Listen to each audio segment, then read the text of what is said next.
Il faut quand même rappeler pourquoi la France a colonisé l'Algérie en 1830. C'était pour mettre fin à la piraterie barbaresque et à l'esclavage en Méditerranée. L'esclavage pratiqué à l'époque par les musulmans. Et à l'époque, en 1830, l'Algérie, c'était rien du tout. L'Algérie est un pays riche, alors que la légende coloniale va dire que c'est un pays pauvre. Or, c'est un pays très riche. C'est l'Algérie qui fournissait du blé aux armées napoléoniennes. Alors, c'est pas la peine d'être économiste et sortir de l'ENA pour comprendre que si l'Algérie livrait du blé aux armées françaises, c'est qu'elle produisait du blé. Et qu'elle en produisait en quantité suffisante pour nourrir sa population et pour en exporter. Donc là, on est devant un problème simple et clair. L'Algérie était un grenier à blé. Les chevaux arabes mangent de l'orge. Or, quand je découvre, moi, que l'émir a en moyenne 12 à 15 000 chevaux, on sait très exactement par les chroniques qu'il faut un quintal par cheval par 10 jours, qu'il faut du fourrage, qu'il faut du fer, même si les Arabes ferraient qu'à 2 clous et qu'on fait à peu près tous les 40 jours, ça fait 1 million de fer par an, ce qui veut dire tant de maréchaux ferrants, tant de quantité de... D'où ça venait? Ça tombait pas du ciel.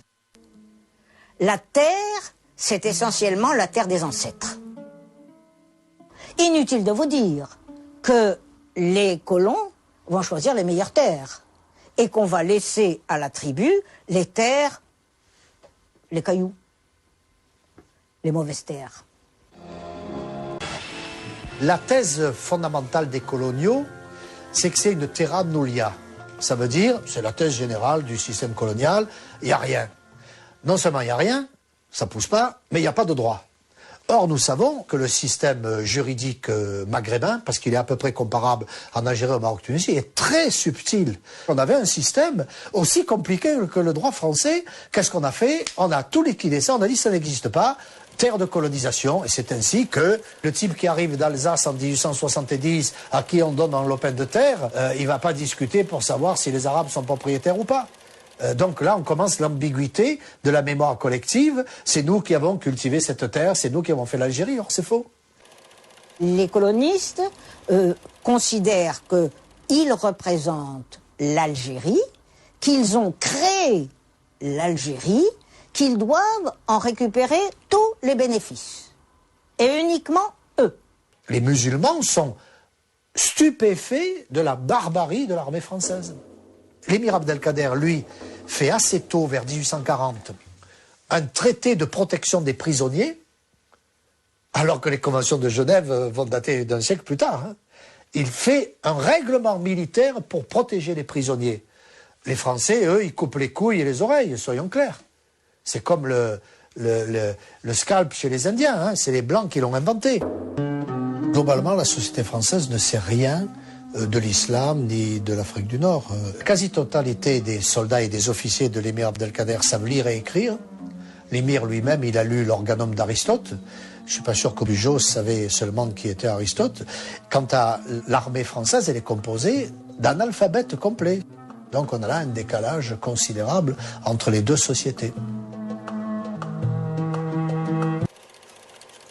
Dans le but de convaincre toute la nation du génie colonial de la France, l'État crée en 1919 l'Agence générale des colonies, qui produit des affiches, des films, des expositions et contrôle toutes les images qui sortent de l'Empire. On peut estimer que jusqu'à la guerre d'Algérie, 80% des images diffusées en France sur les colonies proviennent uniquement de cette agence.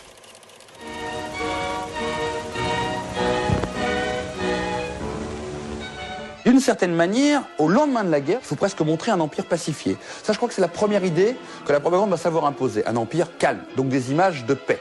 Deuxièmement, il faut montrer qu'on modernise l'empire, la mission civilisatrice. Alors là, on va peut-être construire qu'un hôpital, mais je peux vous dire qu'il va passer 50 fois en photo.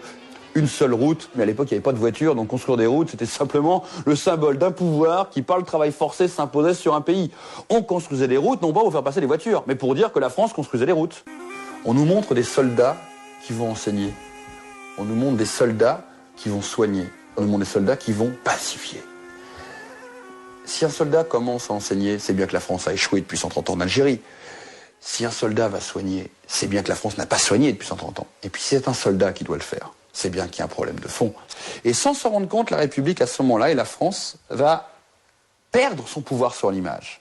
En montrant le militaire, elle montre par ses propres images, dans sa propagande, son échec le plus probant. Que, en fait, tout ça n'était qu'un jeu dans l'image.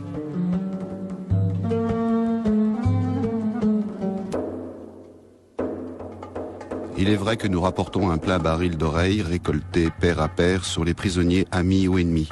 Des cruautés inouïes, des exécutions froidement ordonnées, froidement exécutées à coups de fusil, à coups de sabre, sur des malheureux dont le plus grand crime était quelquefois de nous avoir